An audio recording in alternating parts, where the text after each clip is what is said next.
Boa tarde também para você que está nos assistindo agora pela internet. Seja muito bem-vindo. O Senhor tem algo muito especial para nós nessa tarde. E eu já pedi para deixar essa porta aqui justamente para deixar vocês curiosos para aquilo que nós vamos falar nessa tarde. Amém? Quantos aqui já ficaram curiosos tentando imaginar o que essa pastora está fazendo com essa porta aí atrás dela? Então é realmente isso, para deixar você curioso. Se eu conseguir te deixar curioso, eu já alcancei o meu primeiro objetivo. Amém? E para você também que está aí nos assistindo pela internet, fica aí junto com a gente, que o Senhor tem algo bem especial para nós nessa tarde. Bora lá? Vamos lá? Para o maná que o Senhor tem para nós? Vai comigo lá em Mateus 16. Liga a sua Bíblia ou abra a sua Bíblia. Mas antes de nós começarmos, eu gostaria de orar, gostaria que você fechasse os seus olhos. Você também que está em casa aí, quero convidar você, na medida do possível, né? Que você pudesse fechar os seus olhos e orar, consagrar esse tempo ao Senhor. Pai, na autoridade do nome de Jesus, nós louvamos a Ti por mais essa tarde, por mais esse dia, pelo Teu amor, pela Tua bondade, pela Tua fidelidade que tem sido derramado sobre as nossas vidas. Nós entregamos diante do Senhor neste momento a nossa mente, o nosso coração totalmente cativo à Sua vontade. Nós nos rendemos à liderança do Teu Espírito Santo neste momento e pedimos que o Senhor possa revelar a Tua palavra, Senhor, a cada um dos Seus filhos. Aqueles que estão nos assistindo, Senhor, de forma online, aqueles aqui também que estão de forma presencial. E nós clamamos a Ti que todas as vozes que trazem distração, todas as vozes que distorcem as palavras, sejam repreendidas no poder do nome de Jesus, Senhor. Nós entregamos diante do Senhor as nossas vidas e clamamos a Ti pela liderança e a revelação do Teu Espírito, Pai, no nome de Jesus. Amém? Então vamos lá, Mateus 16, a gente vai ler do versículo 13 ao versículo 19. E o nome da minha palavra dessa tarde é: Quem dizes que eu sou? Indo Jesus para os lados de Cesareia de Filipe, perguntou a seus discípulos: Quem diz o povo ser o Filho do Homem? E eles responderam: Uns dizem João Batista, outros Elias, e outros Jeremias ou algum dos profetas. Mas vós, continuou ele, quem dizeis que eu sou? Respondendo Simão Pedro, disse: Tu és o Cristo, o Filho do Deus vivo. Então Jesus lhe afirmou: Bem-aventurado és, Simão Bar-Jonas, porque não foi carne e sangue que te revelaram, mas meu Pai que está nos céus. Dar-te-ei as chaves do reino dos céus. O que ligares na terra terá sido ligado nos céus, e o que desligares na terra terá sido desligado nos céus. Uma das coisas que eu gostaria de falar é que tanto esse nome Simão Pedro como Simão Bar-Jonas se referem à mesma pessoa, que eu vou chamar durante toda essa palavra de Pedro. Por conta de várias traduções do grego para o hebraico, para o aramaico, muitas vezes esses nomes eles eram incluídos, mas eu vou me referir durante toda a palavra ao nome de Pedro, amém? Para deixar muito bem claro aqui para vocês. Nesse texto, queridos, contém 3 perguntas. E é sobre essas 3 perguntas que nós vamos falar nessa tarde. A primeira pergunta é a pergunta que Jesus fez aos seus discípulos. Jesus chama os seus discípulos e ele faz a seguinte pergunta: Quem diz o povo ser o Filho do Homem? Mas para que eu e você possamos entender essa resposta que os discípulos deram a Jesus, porque os discípulos responderam a Jesus: alguns falam João Batista, outros falam Elias, outros Jeremias ou algum dos profetas. Nós precisamos entender em que contexto estava inserido esse povo, que perfil de pessoas continha nesse nome, nesse grupo chamado povo.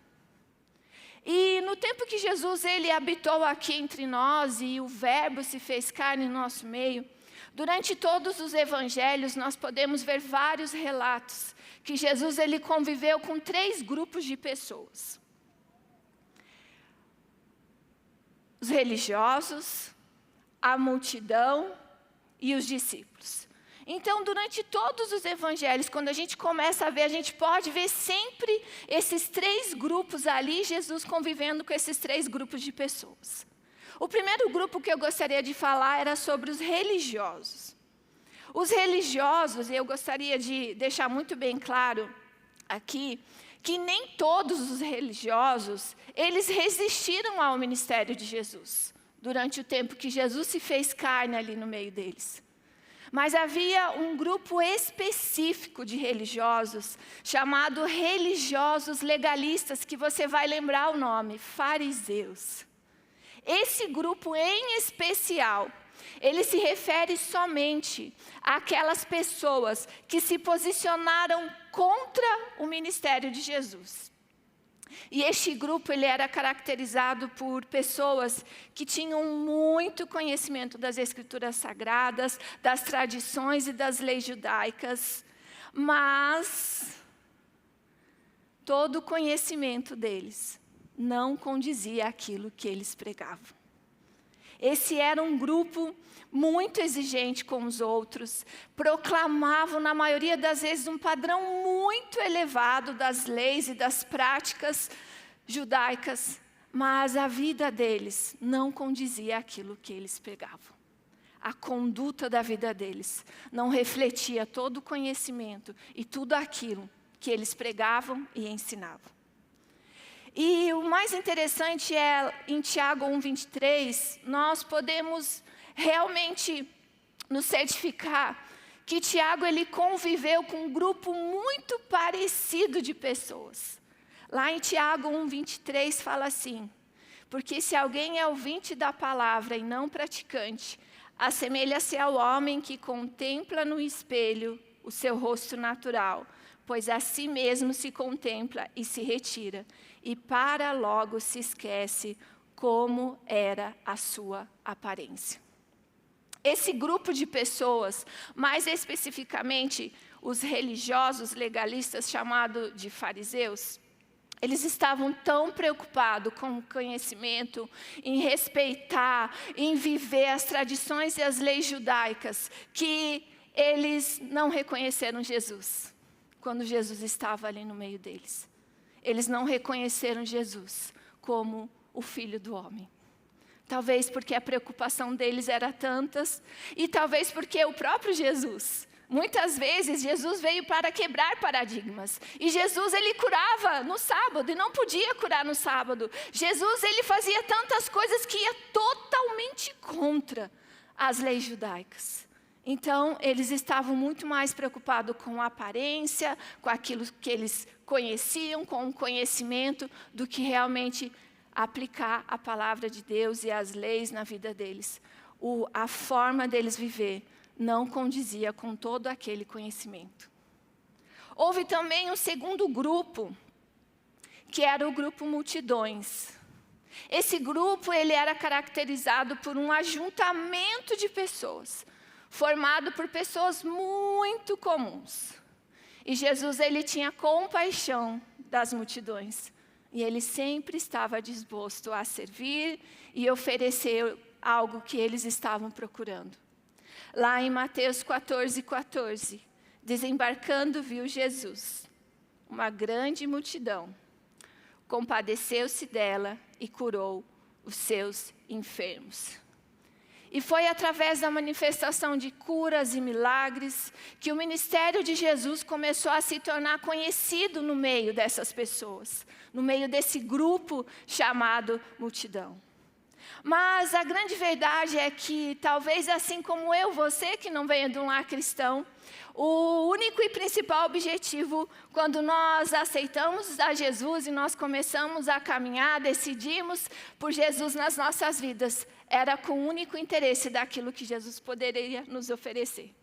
Talvez você, assim como eu, a primeira vez que você entrou dentro de uma igreja evangélica, você estava muito mais interessado naquilo que Jesus poderia te oferecer, resolver os seus problemas, uma cura, uma restituição financeira, uma restauração familiar. E esse grupo também. Eu acredito, queridos, que talvez a maioria dessas pessoas, no momento ali onde elas recebiam a cura, recebiam a restauração, recebiam o seu milagre, eu acredito que talvez a maioria dessas pessoas deixavam de andar com Jesus e seguir Jesus. Porque elas já tinham realmente conseguido aquilo que elas mais queriam. E em João 6,2 fala, seguia-o numerosa multidão, porque tinham visto os sinais que ele fazia na cura dos enfermos. A diferença entre o grupo de religiosos e desse grupo chamado multidão é que esse grupo, a maioria deles, estava realmente somente interessado naquilo que Jesus poderia fazer. Este grupo não tinha compromisso com Jesus. E esse grupo não teve relacionamento com Ele. Talvez nós podemos entender a resposta quando os discípulos perguntam para o povo: quem Jesus é? Quem vocês dizem que Jesus é? E esses dois grupos respondem: João Batista, Elias, Jeremias ou algum dos outros profetas. Mas esse grupo chamado multidão também não teve a revelação de quem Jesus era. Jesus, o Filho do Homem. E o terceiro grupo que eu gostaria de falar hoje, Jesus convivia muito com eles, caminhava, era o grupo chamado discípulos. Os discípulos eram aqueles que andavam com Jesus. Eles conviviam e se relacionavam com Ele. Eram homens comuns, a maioria deles era pescadores, era composto por 12 pessoas, e eles foram escolhidos para caminhar com Jesus. Eles conviviam em tempo integral com Jesus. E eles estavam em todos os lugares onde Jesus estava. E eu acredito que eles observavam a forma como Jesus servia a multidão, como Jesus curava, como Jesus libertava. Eu acredito que eles observavam a forma como Jesus tratava esses dois grupos. Tanto o grupo chamado religiosos, como o grupo chamado multidão. E no meio de todas essas coisas, os discípulos iam aprendendo muito com Jesus como fazer. Eu acredito que no momento ali, muitas vezes, onde Jesus confrontava aquele grupo chamado fariseus, eu creio que Jesus muitas vezes falava: vocês estão vendo? Tudo que eles pregam, tudo que eles falam, o conhecimento que eles têm não condiz à conduta daquilo que eles vivem. Eu acredito que o tempo todo Jesus estava falando, não basta apenas você conhecer, você precisa viver o que você prega. Uma outra questão também que eu acho incrível era a forma como Jesus ensinava os seus discípulos através de parábolas. Quando Jesus reunia toda aquela multidão e Jesus ensinava através daquelas parábolas, eu acredito o privilégio que os discípulos tinham depois de estar a sós com Jesus e poder perguntar para eles todas as dúvidas que eles tinham. E este grupo chamado discípulos, eles tinham realmente uma transformação de vida operada pelo conhecimento e a revelação da palavra. Nós podemos ver isso em João 8, do 31 e 32, que fala assim: disse, pois, Jesus aos judeus que haviam crido nele: se vós permanecerdes na minha palavra, sois verdadeiramente meus discípulos, e conhecereis a verdade, e a verdade vos libertará. A segunda pergunta que nós vamos ver, que está inserida nesse texto base que nós lemos, é a pergunta que Jesus fez aos discípulos. Jesus reúne os seus discípulos e logo após ele fazer a pergunta para o que o povo achava dele, Jesus estava preocupado e nós conseguimos entender por que o povo respondeu aquilo. Porque tanto a multidão quanto os religiosos não reconheceram Jesus e não tiveram a revelação de quem Jesus era. Mas existe uma segunda pergunta que está inserida nesse texto, que é a pergunta que Jesus fez aos seus discípulos. Eu queria que você, que continua com a sua Bíblia aberta e ligada, fosse comigo de novo lá em Mateus 16. A gente vai ler novamente do versículo 15 ao versículo 19.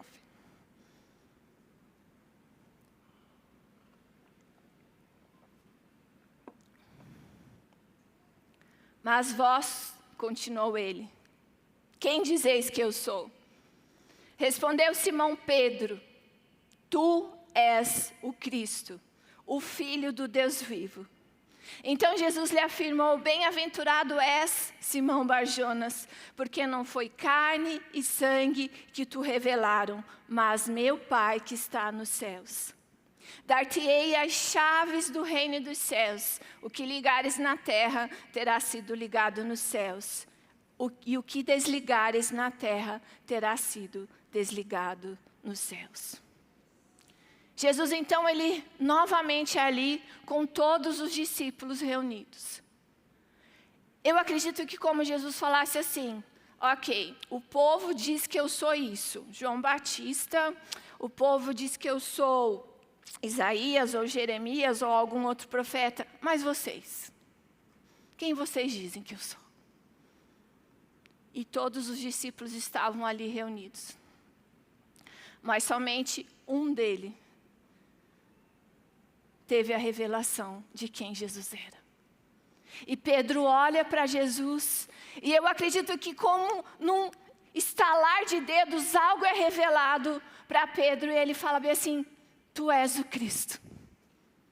Eu não sei você, mas quando eu leio esse texto me emociona muito, porque quanto tempo aqueles homens conviviam com Jesus, caminhavam com Jesus. E essa revelação só poderia vir dos céus. E o próprio Jesus fala, Pedro, não foi carne e sangue que te revelaram, mas foi o meu Pai que estás no céu que te revelou. E Pedro olha e fala, tu és o Cristo, o Filho do Deus vivo. Dentre todos os discípulos que estavam ali reunidos, quando Jesus fez essa pergunta, somente Pedro teve a revelação de quem Jesus era. E quem era Pedro? Quem era esse homem? Nós podemos ver em vários relatos bíblicos, um homem impulsivo. Nós podemos ver um homem em geral tempestuoso, corajoso, um homem que agia e falava sem pensar. E esse homem teve a revelação de quem Jesus era. E podemos ver ao longo de vários relatos, que eu gostaria de citar alguns aqui para você, que Pedro agiu e falou em nome dos demais discípulos. No evento da transfiguração, ele queria levantar as tendas. Um homem que agia e falava sem pensar. Nós podemos ver ali em Marcos 9:5. Então Pedro, tomando a palavra, disse, mestre, bom é estarmos aqui e que façamos 3 tendas, uma será tua, outra para Moisés e outra para Elias.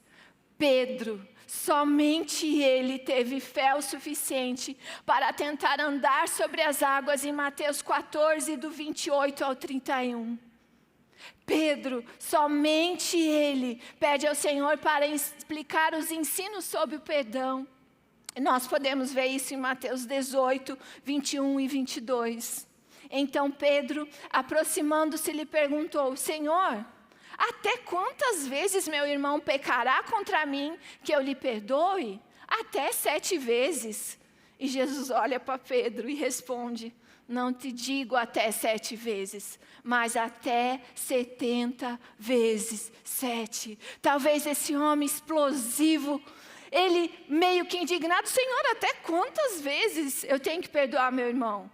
E ele achando, talvez, eu acredito que era muito, perdoar 7 vezes. E Jesus fala, Pedro, 7 vezes, até 70 vezes 7.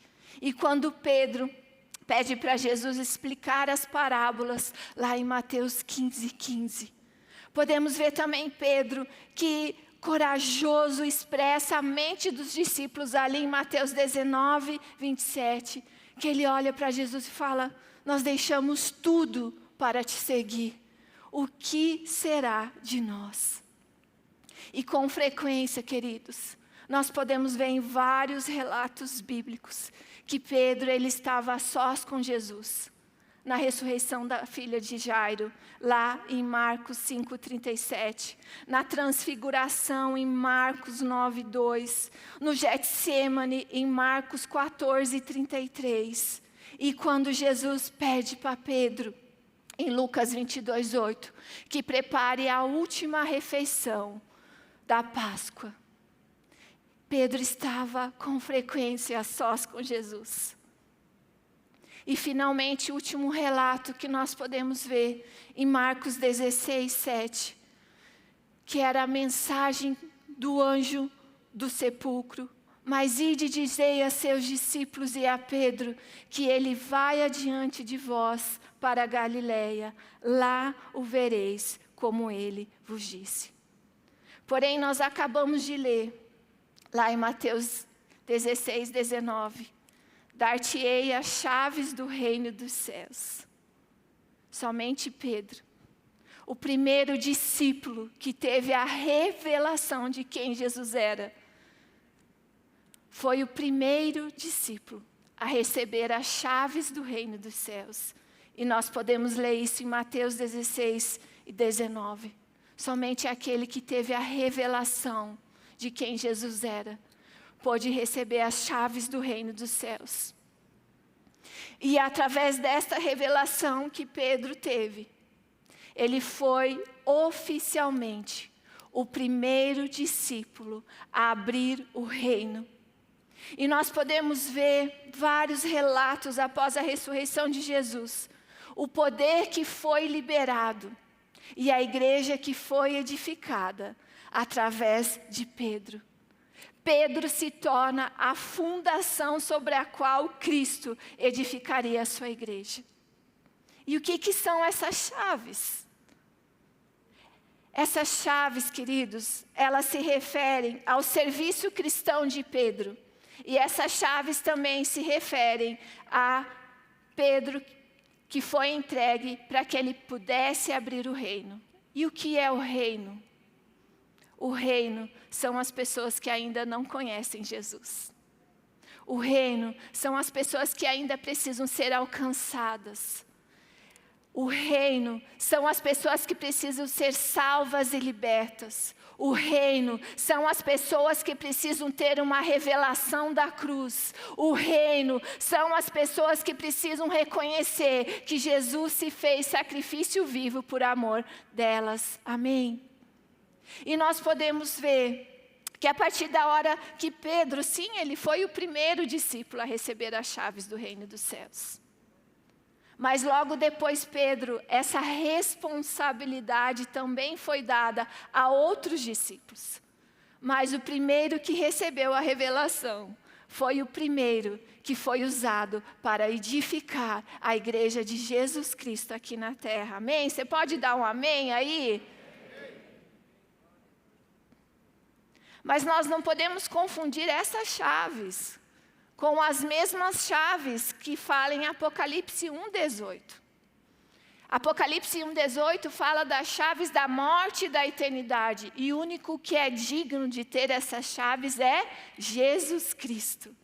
Não são as mesmas chaves. Essas são as chaves do reino, para abrir a porta da salvação para aqueles que ainda não conhecem Jesus. E Pedro usou essas chaves para abrir a porta da fé, lá em Atos 2:5, para os judeus. Ora, estavam habitando em Jerusalém judeus, homens piedosos, vindos de todas as nações debaixo do céu.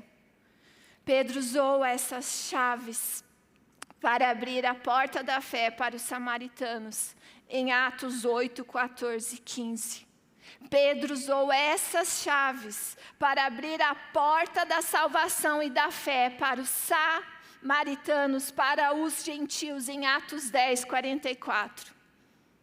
E essas chaves também representam autoridade para abrir a mesma autoridade que Pedro foi levado quando ele proclamou o Evangelho em Pentecostes.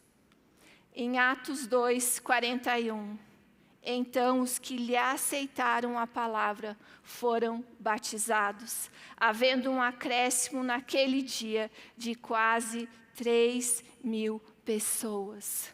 Essas chaves trouxeram autoridade para Pedro curar o coxo em Jerusalém. Isso está lá em Atos 3, 6. Pedro, porém, lhe disse: não possuo nem prata nem ouro, mas o que tenho, isso te dou. Em nome de Jesus Cristo Nazareno, anda.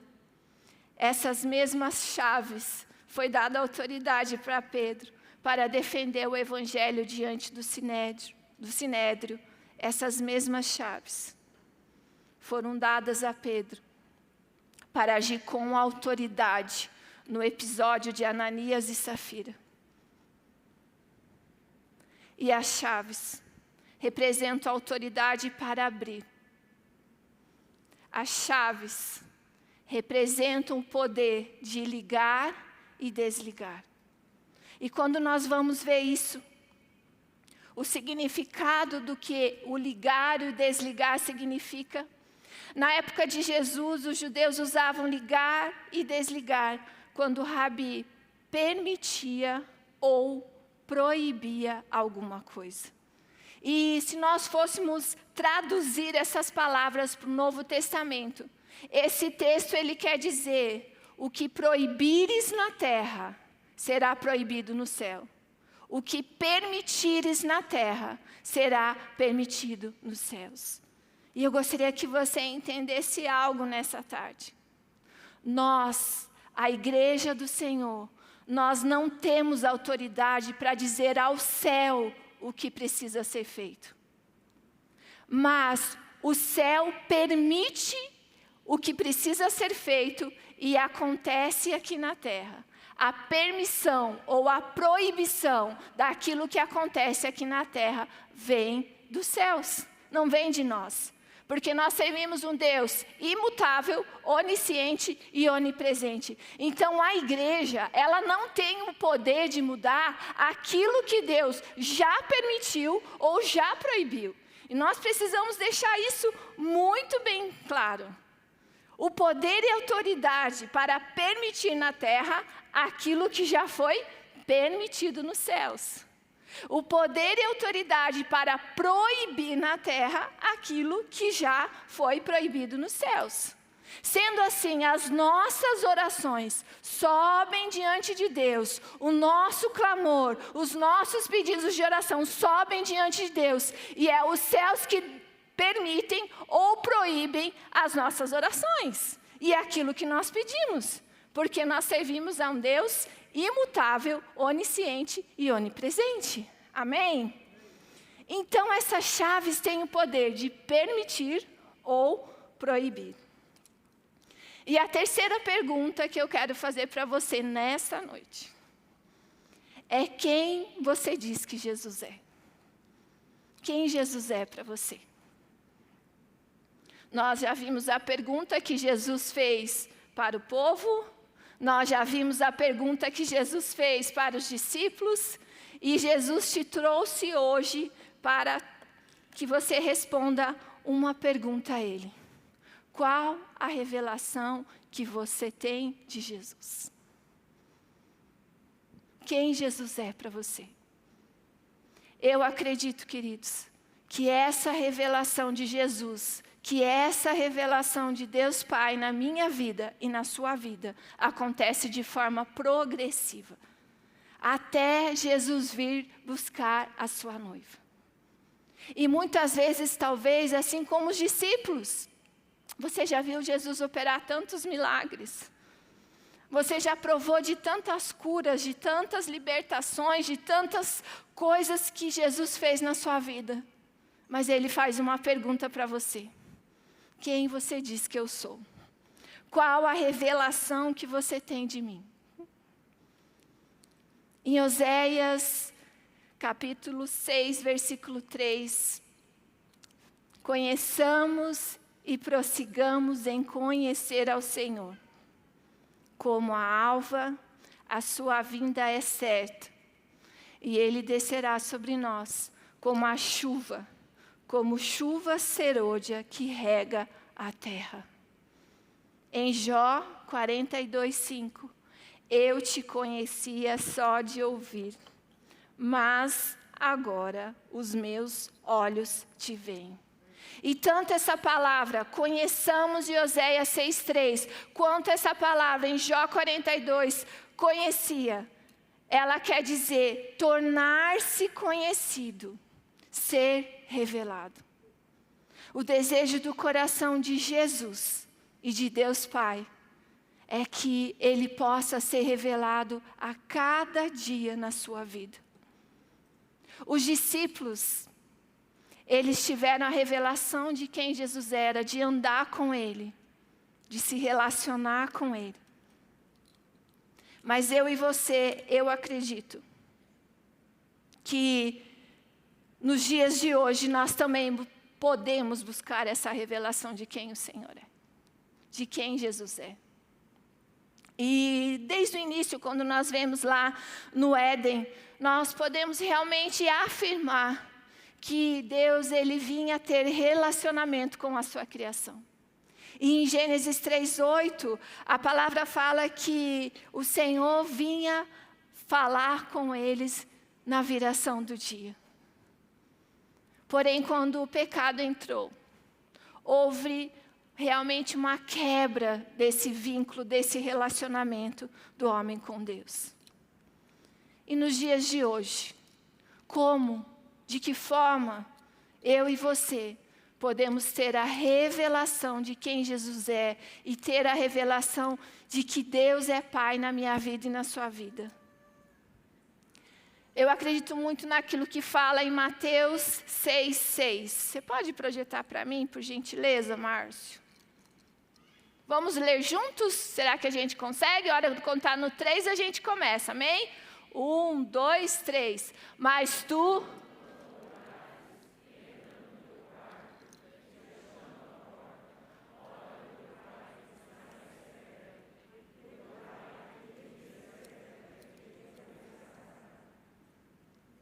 Eu acredito, queridos, que a forma como Jesus e Deus Pai quer se revelar na minha vida e na sua vida é quando eu e você permitimos entrar neste lugar, onde eu e você decidimos deixar todas as distrações para fora, todos os problemas, todas as circunstâncias, todas as vozes que me trazem medo e insegurança. E quando eu e você nos permitimos a entrar nessa porta chamada lugar secreto. O texto fala: entra no teu quarto, fecha a porta, orarás ao teu Deus que está em secreto, e o teu Deus que vê em secreto. E eu acredito que a partir do momento que eu e você decidimos deixar todas as distrações para fora, todos os problemas, todos os caos, porque dessa porta para fora as circunstâncias não mudaram. Eu continuo com problemas, eu continuo com dificuldades, as distrações elas me consomem, as redes sociais, as preocupações, mas a partir do momento que eu decido entrar aqui,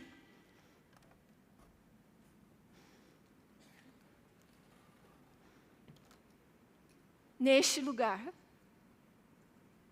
neste exato lugar chamado lugar secreto, o Senhor quer se revelar a você. Quando você deixa todas as preocupações de lado e você decide estar neste lugar, e quando você se coloca nesse lugar, a primeira coisa que você deve fazer é reconhecer a santidade do Senhor. Reconhecer o quanto Ele é digno de toda a honra, de toda a glória, de toda a adoração, de todo louvor. E nesse momento, quando você está aqui, as coisas aqui fora, elas não mudaram ainda. Ainda continuam o caos, os problemas, as preocupações, mas há aqui dentro, quando você se coloca neste lugar, é a paz que somente Ele pode te trazer, que toma conta de você. É neste lugar que Ele quer ser revelado a você. É nesse lugar que Ele quer se revelar a você, como Jesus, como o Deus Pai, é nesse lugar. É nesse lugar que Ele quer derramar a fé, a confiança, as estratégias, a sabedoria. É nesse lugar. Porque o principal, queridos, motivo da oração precisa ser relacionamento com Deus. Esse precisa ser o principal objetivo da oração. É o relacionamento com Deus, é ouvir a voz dEle. Nós acabamos de ouvir um testemunho aqui. Eu achava meio estranho e todos nós passamos por isso, eu passei por isso. Quando a pessoa falava, Deus falou comigo. Mas deixa eu te falar, como que Deus vai falar com você se você não se permite estar nesse lugar aqui? Porque quando você entra nesse lugar aqui e você fecha a porta, lançai sobre mim toda a vossa ansiedade, porque eu tenho cuidado de vós.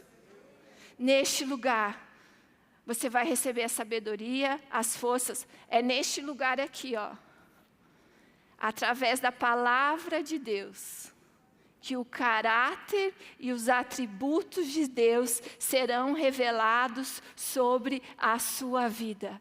É neste lugar aqui que está a sua promoção do teu emprego. É neste lugar aqui que está a gravidez tão desejada. É neste lugar aqui que está a restauração do seu casamento, a sua restituição financeira. É neste lugar aqui que está. Porque enquanto você ora, enquanto você adora, enquanto você reconhece quem Jesus é na palavra dEle, Ele movimenta as coisas da porta para fora. E quando você sai dessa porta para fora, você sai revestido de uma fé tão grande, de uma confiança tão grande, que o Deus imutável, o Deus impossível pode mudar a sua condição e a sua realidade. É neste lugar que Ele quer ser revelado a você. É nesse lugar que Deus Pai quer realmente abraçar você como filho amado, porque nós recebemos o Espírito de adoção. Nós recebemos o Espírito de adoção e nós precisamos nos apropriar dessas coisas. Amém? A palavra de Deus em Salmos 25:14 fala que a intimidade do Senhor é para os que o temem, aos quais Ele dará a conhecer a sua aliança. E o propósito central dos nossos momentos de oração, queridos, precisa ser de aprofundar o nosso relacionamento com Ele. E é neste lugar onde nós dobramos os nossos joelhos, onde nós reconhecemos a nossa real condição de pecador, onde nós reconhecemos o quanto nós não somos merecedores de nada, mas a graça dEle, que é derramada sobre as nossas vidas, o favor imerecido dEle, que é derramado sobre nós. E as lágrimas começam a cair dos nossos olhos, e nós o adoramos em espírito e em verdade. Quanto tempo, queridos, nós perdemos, muitas vezes preso a tantas distrações, quantas escolhas erradas, quantas decisões erradas, porque eu não conheço esse lugar.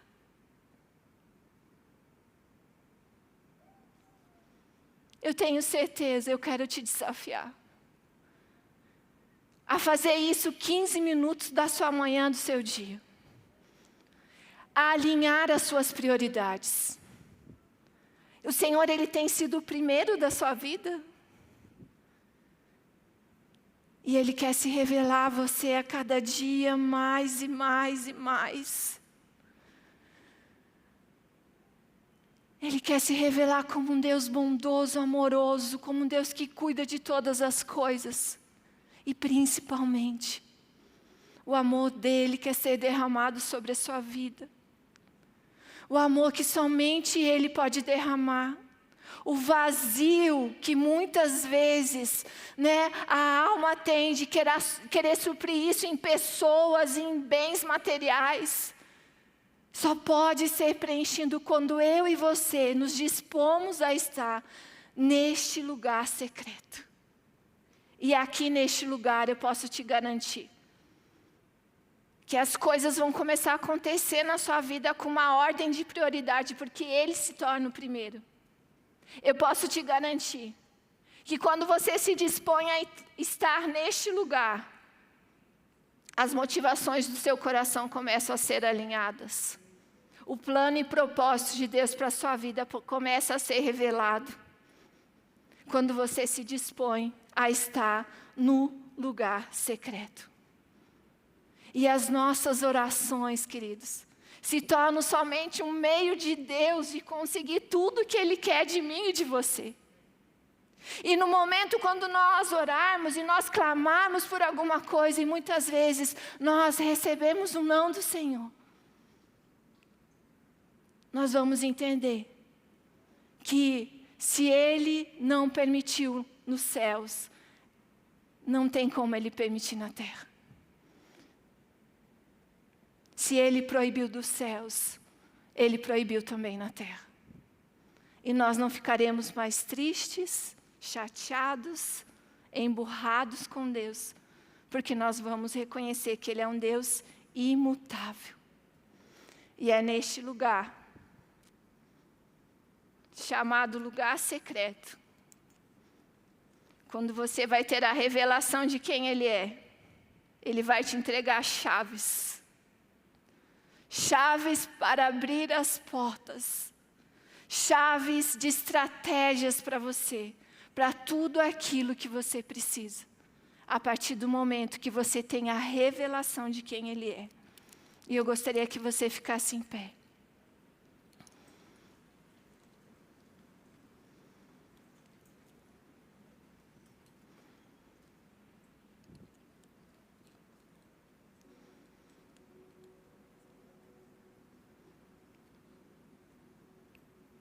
Uma das coisas que eu aprendi enquanto eu estava preparando essa palavra foi que o Senhor não pode entregar as chaves para os religiosos. Porque eles estavam muito preocupados somente no conhecimento, conheciam tanto, mas a vida deles não condizia aquilo que eles conheciam e aquilo que eles pregavam. Outra coisa que eu aprendi também, que o Senhor não pôde entregar as chaves para a multidão. Porque a multidão, ela só estava interessada naquilo que Jesus podia fazer por ela. Elas não estavam buscando um relacionamento com Jesus e elas não tiveram a revelação de quem Jesus era. Agora as chaves foram entregues aos discípulos, porque eles tiveram a revelação de quem Jesus era. Será que nós podemos dizer nessa tarde que temos buscado de forma incessante este lugar secreto? Onde o Senhor quer se revelar a minha vida e a sua vida? Porque talvez, queridos, nós servimos ao Senhor, nós servimos na casa. Mas será que nós conhecemos e temos a revelação para quem nós fazemos? Porque muitas pessoas também são usadas para interceder por tantos, para orar por tantas pessoas. Mas essas pessoas muitas vezes não têm a revelação de quem Jesus é. O Senhor não chamou servos, o Senhor chamou filhos. Amém? O Senhor te chama de filho. E filho também serve. E eu creio que o Senhor, durante toda essa temática que nós estamos vendo, o Senhor, Ele quer nos levar e nos aprofundar uma nova revelação de quem Ele é. Eu acredito que nós ouviremos muitos testemunhos. Sabe aquelas circunstâncias, aquelas situações que demoravam para acontecer na sua vida? Eu creio que a partir da hora que você começar a buscar a Deus por aquilo que Ele é e não por aquilo que Ele pode fazer, as circunstâncias vão mudar na sua vida. Sabe por quê? Porque a grande verdade é que todas as nossas conquistas, tudo aquilo que nós conquistamos aqui na terra, deveria ser somente o resultado do meu tempo e do seu tempo aqui. Porque quando o Senhor te dá um carro e você está aqui, quando o Senhor te dá uma casa e você está aqui, quando o Senhor te dá riquezas e você está aqui, o seu coração não está naquilo que Ele te dá. O seu coração está naquele que te deu as coisas, porque você sabe que você não é digno e você não é merecedor de coisa alguma. Por isso que eu e você precisamos estar aqui. E o Senhor quer nos levar como igreja a um novo nível. O Senhor quer nos dar autoridade como igreja para abrir as chaves da salvação para aqueles que não conhecem. Mas deixa eu te falar uma coisa, eu não falei isso em nenhum dos cultos. Quantas pessoas no nosso meio têm tantos anos de convertido, e a forma como você leva a sua vida, a sua conduta, faz com que as pessoas que te conhecem há 5, há 10, 15 anos queiram seguir esse mesmo Jesus que você segue?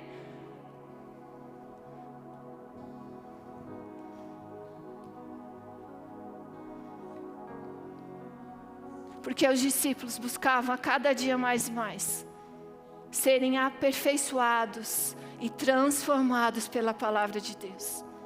Os discípulos, eles receberam as chaves, sim, mas eles eram transformados pela palavra de Deus. E muitas vezes, queridos, eu me incluo nisso. Quantas vezes nós oramos esse texto: o que ligares na terra terá sido ligado no céu, o que desligares na terra terá sido desligado nos céus. Ok, mas é aquilo que precisa ser uma vida totalmente rendida à palavra de Deus, uma vida totalmente transformada à palavra de Deus. Nós conseguimos fazer? Nós conseguimos cumprir? Nós conseguimos aplicar?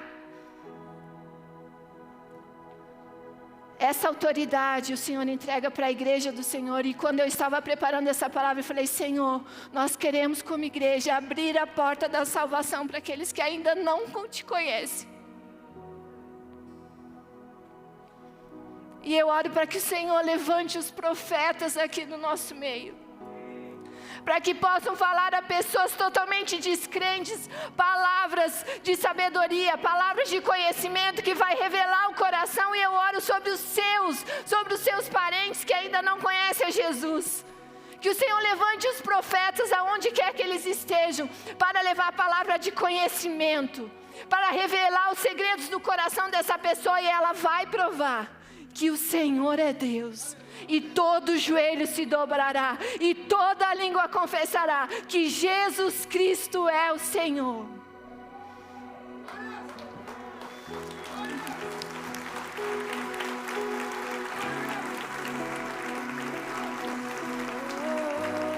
O Senhor quer nos levar num nível de igreja, queridos, onde Ele vai gerar uma paixão por vidas perdidas no meu coração e no seu coração.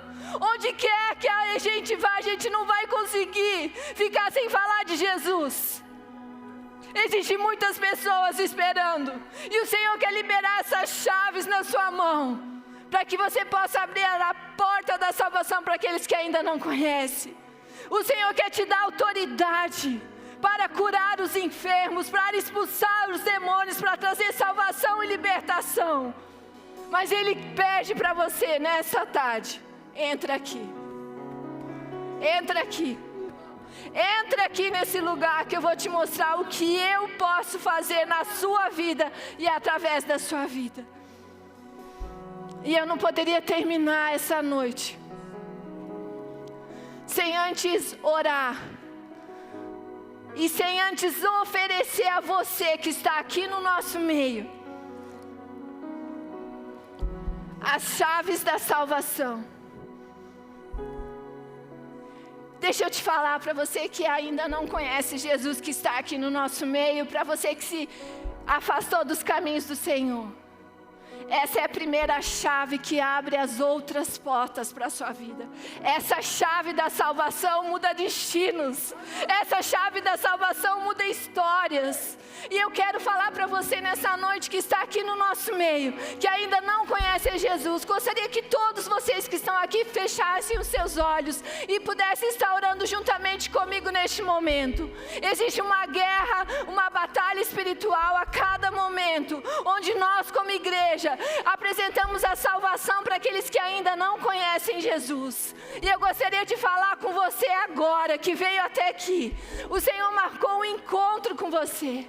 E eu gostaria que você levantasse a sua mão. Eu quero te oferecer nessa noite a chave da salvação.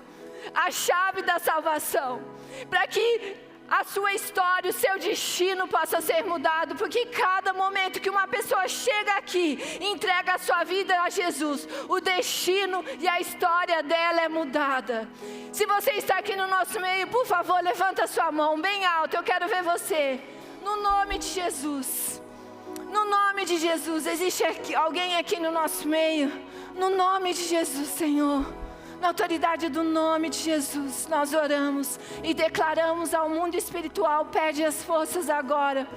Aí onde você está na sua casa, eu declaro, pede as forças agora sobre essa vida, sobre essa mente agora, na autoridade do nome de Jesus. Existe alguém aqui no nosso meio? Alguém que queira se reconciliar com o Senhor Jesus? Olhe para a pessoa que está do seu lado, querido. Seja ousado e fale, você já aceitou Jesus na sua vida? Para a pessoa que está atrás de você, pergunta para ela, você já aceitou Jesus na sua vida? Existe alguém aqui entre nós? Gostaria que você desse um sinal com a sua mão, por favor. Em nome de Jesus.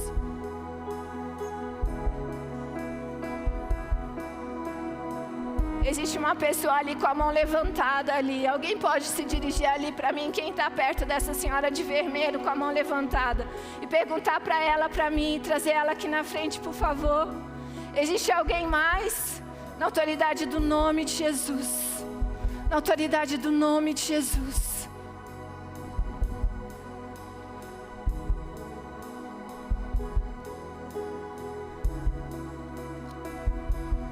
Na autoridade do nome de Jesus. Pode dar uma salva de palmas, igreja. Hoje um pecador se arrepende. Hoje histórias estão sendo mudadas. Hoje destino está sendo mudado. Aleluias.